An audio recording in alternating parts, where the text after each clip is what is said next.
سلام بینندگان گرامی، برنامه نوبتی برکت است تقدیم از تلویزیون علم و طبیعت. با برنامه‌های ما باشید.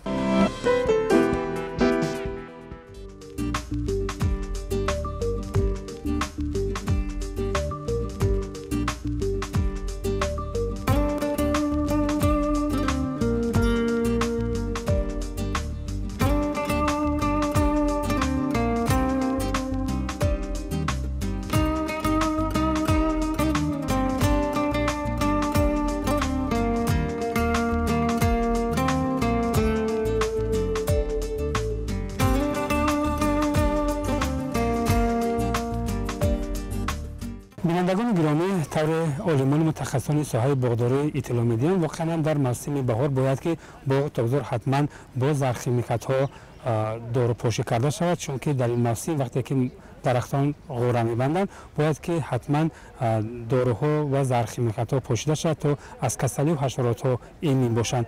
به خاطر روشنی انداختن به این موضوع در صحبت ما و شما هستند پروفسور دانشگاه اگراری تاجیکستان به نام شیرینشاه شاه تیمور قهارов. خوش آمدید به برنامه ما. خب در این زمان که باغ‌ها الکی حاصل بستند و موسم بهار است، خب چی باید کرد که حاصل فراوان شود و باغ تاگزار از کسلی و حشرات ها ایمن باشد؟ درست قید کردید. از سببی که سری وقت استفاده نبردن یعنی حمایه اینتگراسیونی بر ضد حشرات های ضررسان درختان می‌بندد، از آن جمله سیب چه و اینتنسیو باشد چه غیر اینتنسیو باشد، اگر در بعض مناطق جمهوری تاجیکستان تلفی‌یابی حاصل از 40-50% زیاد گشته ایستاده است. بنابر همین برای فرمران خواجگیداران توصیه داده می شود که در عین زمان که شما درست قید کردید که غوره بندی رفته ایستاده است، ما در همین حالت ما می توانیم که پرپارات سکار را پیشنهاد کنیم. سکار همچون خصوصیت فونگیسیته داشته بر ضد اکثریت بسیار کسلی‌ها پیشنهاد کرده می شود. در 100 لیتر محلول کاری همگی 50-60 گرم پیشنهاد کرده می شود و بر ضد حشرات های ضررسان که در عین وقت پیدا می شود به مانند کرم سیب، کویه سیب و تارتنکنه شیرینچه ها پیدا می شود، این به ما می توانیم که برای فرمران پیشنهاد کنیم که پرپارات های نوریلده 55% که در یک هکتار همگی 200-300 گرم پیشنهاد کرده می شود. معیار صرف محلول کاری برای درختان باشد اگر 1000-1200 لیتر در یک هکتار. بر ضد تارتنکنه ها باشد اگر امی 57% ما می توانیم که پیشنهاد کرد که بر ضد تارتنکنه در عین حال بسیار ثمره خوب می دهد.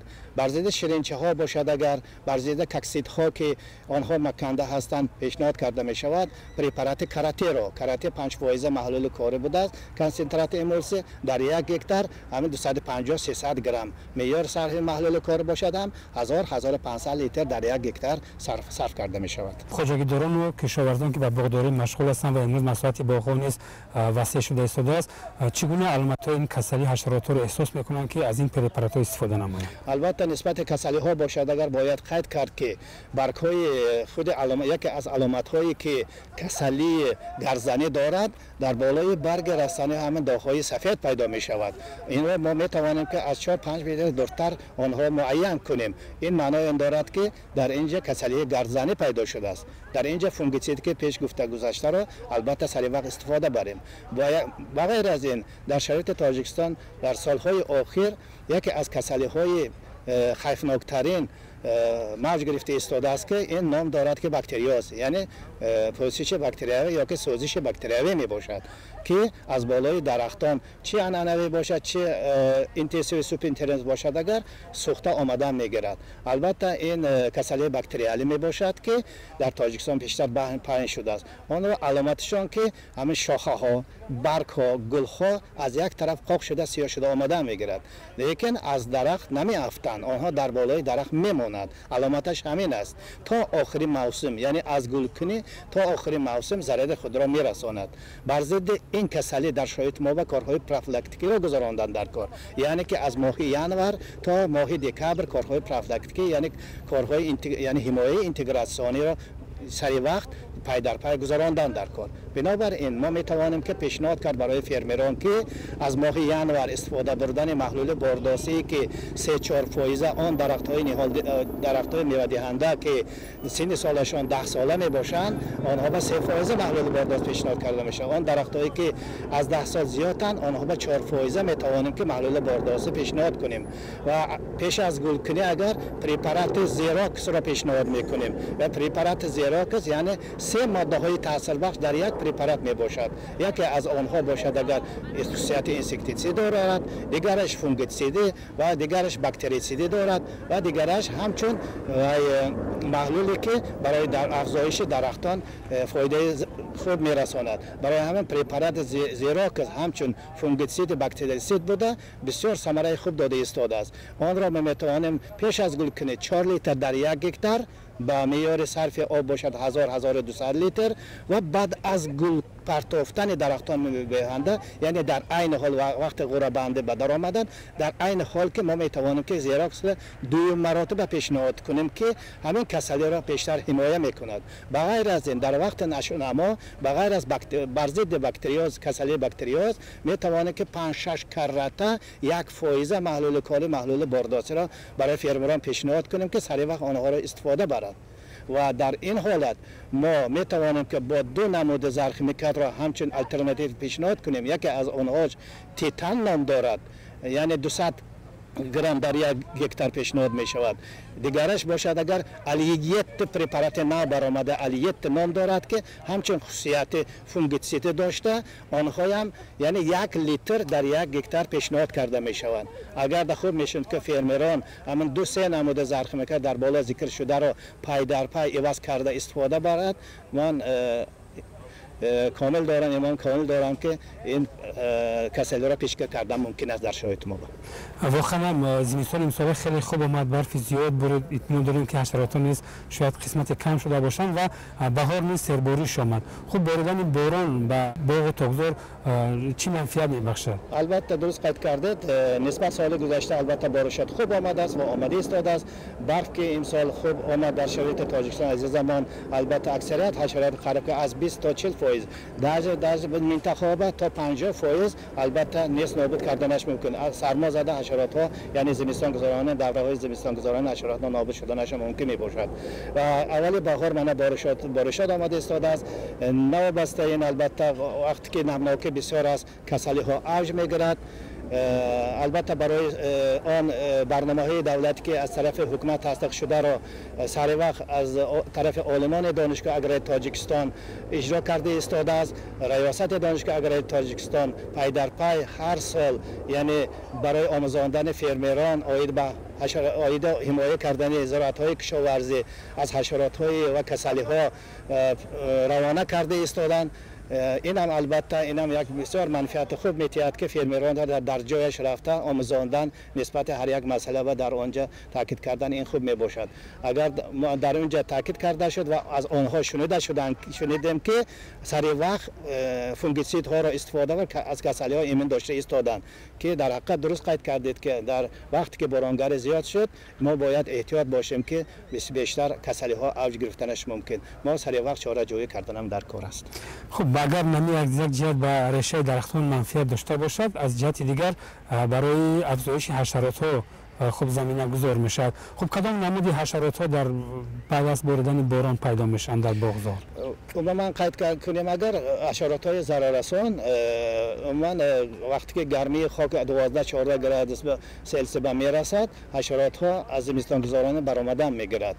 وقتی که بارانگری که بسیار زیاد شد البته در اینجا بیشتر شیرینچه‌ای تا تنکنه اوج میگیرد.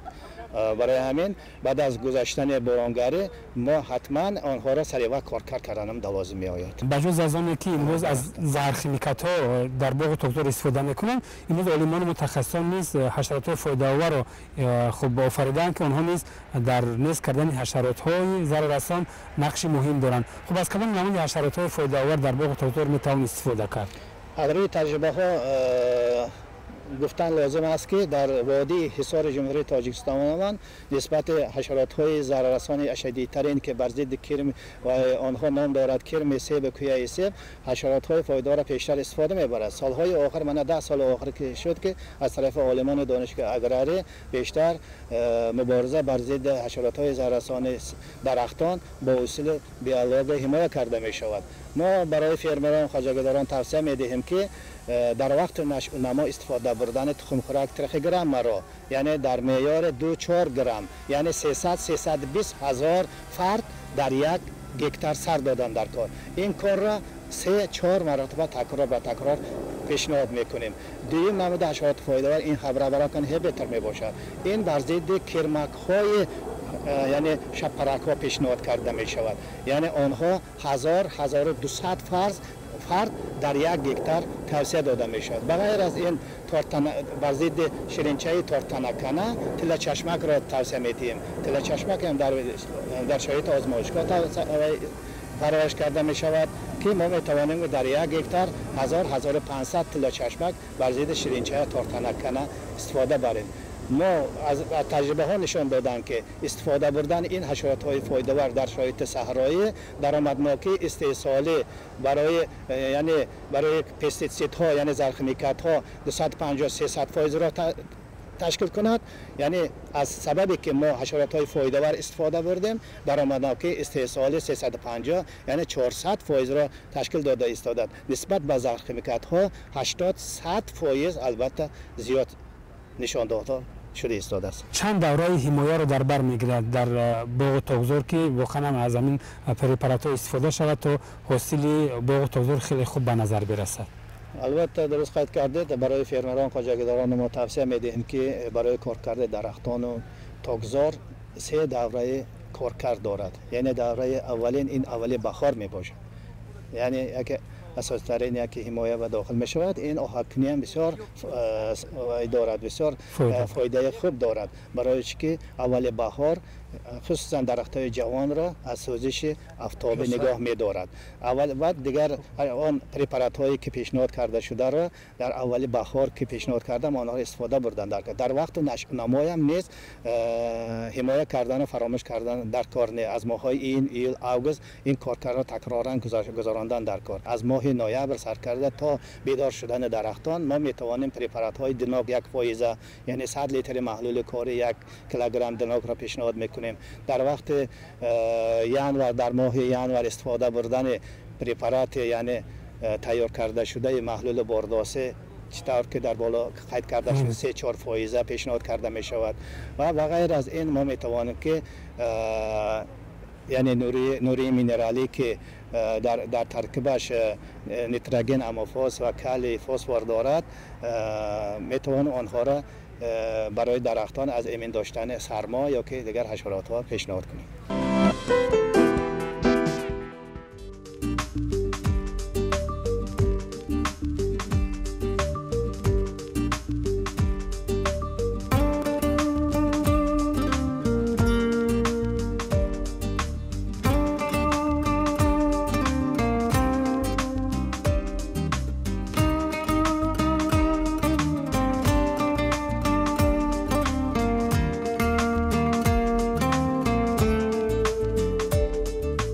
بینندگان گرامی، واقعا در حمایه باغ تاکزور بجز از پرپارات ها و زرخمیکات ها این چنین مواد فعال بیولوژی همزمان میتوان که از اصول دیگر یعنی دام های فرمانی استفاده کرد. در رابطه با استفاده درست دام های فرمانی در صحبت ما هستند استاد دانشگاه اگراری تاجیکستان به نام شیرینشاه شاه تیمور. دلشاد بابا عزیز خوش آمده به برنامه ما. و خواجگیداران چگونه میتوانند از این دام های فرمانی استفاده نمایند؟ درست قید کردید. امروز برابر مثلا استفاده برای پرپارات های شیمیایی زرخمیکات ها یعنی ما میتونیم که استفاده کنیم از دام های فرمانی. این دام های فرمانی میشوند دام های فرمانی های جنسی میگیم диспенсори.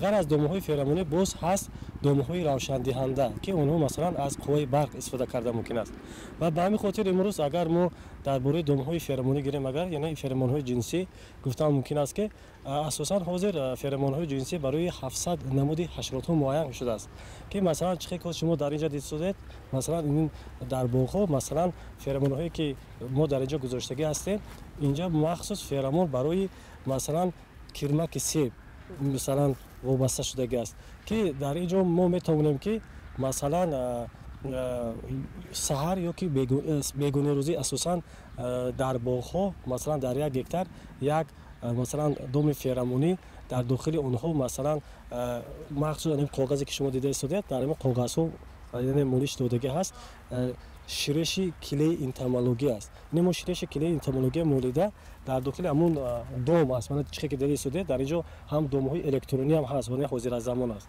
مثلا در داخل همین وقتی ما شیرش انتمولوژی مولیده میمولیم مثلا اینجا در هر یک تمی علایده کپسول است هر یک تی اونها مثلا برای یک هکتار توسعه داده می شود یعنی اونها ما میتونیم که بعد 3 روز 5 روز امکانات باشد عوض کرده استفاده در کار یعنی بیگانه روزی میگذاریم وقتی شما بیگانه روزی گذاشتن بعد بیگانه روزی گذاشتن سحر تو برآمدن آفتاب ما باید اونها را از سحر دور گرفته مثلا جای مخصوص جوبا نگاه داشته ممکن است که مثلا دامهای فرامونی وظیفه چی است یعنی اونها مثلا در اینجا همون واروح شیمیایی در داخل همین کپسول‌ها بوی مردنی حشرات را جو کرده هستند یعنی بوی مردنی است وقتی که ما اینا میگذاریم همون بو در سحر پا میشود وقتی نرینا حرکت میکنن که مثلا داخل دام اومده مثلا جوشیابی که شروع کنن در همین حالت اومده اونها در همین کلیگین کاغذ کلیگینی که انتمولوژی که ما مولدگی هستیم در همینجا اومده میافتن این یک روحی مثلا کم کردن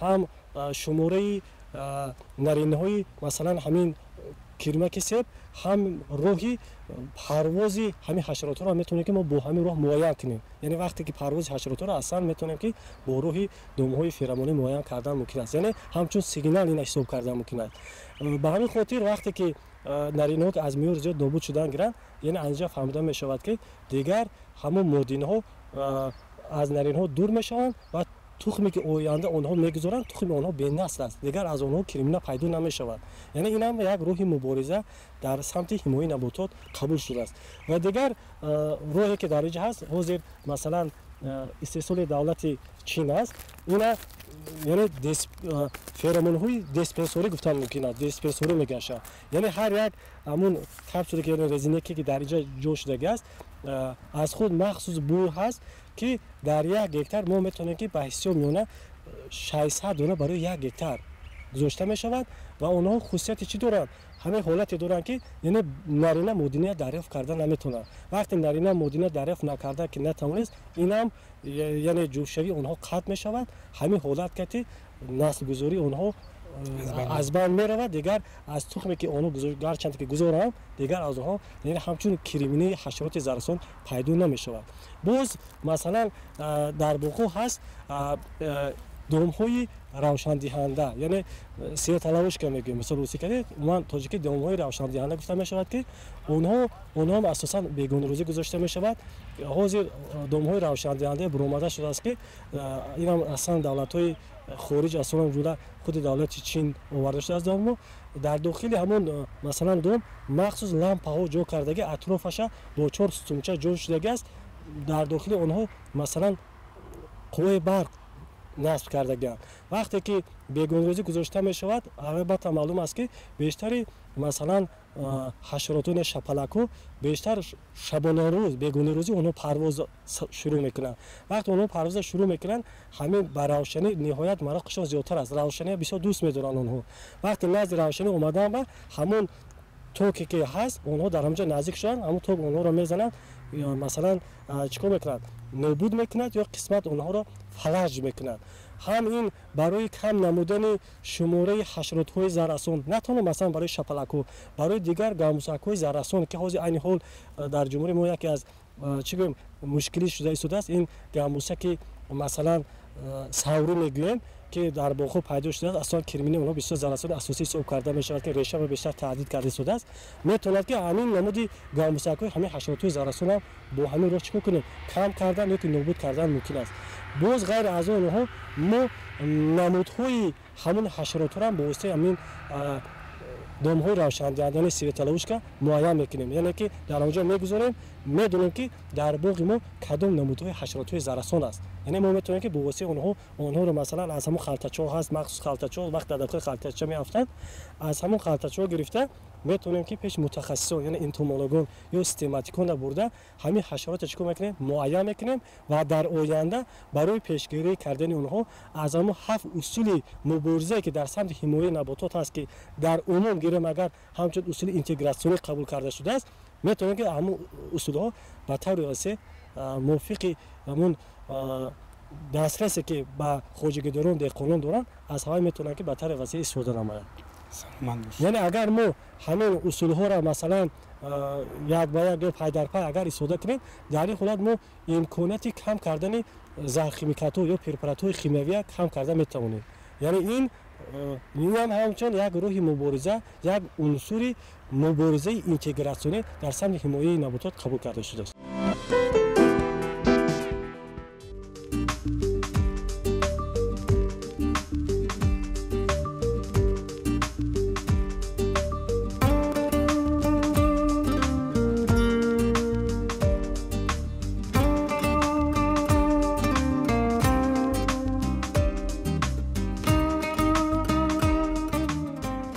بنا به اندیشه علومان متخصصان ساحه باغ و تاک‌پروری مملکت در مسیر به بهار و بستن حاصل باید حتما باغ و تاک‌زار با پرپارات‌های مخصوص زهرخیمیکات‌ها از کسل و حشرات پیشگیری کرده شود.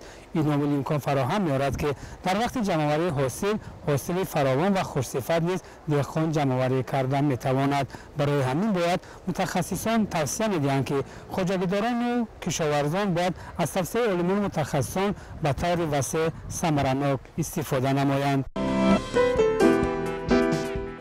بینندگان گرامی، بدین ترتیب رسیدیم به انجام برنامه نوبتی برکت از تلویزیون علم و طبیعت. برنامه‌های دیگر تلویزیون علم و طبیعت ادامه دارد. با ما باشید.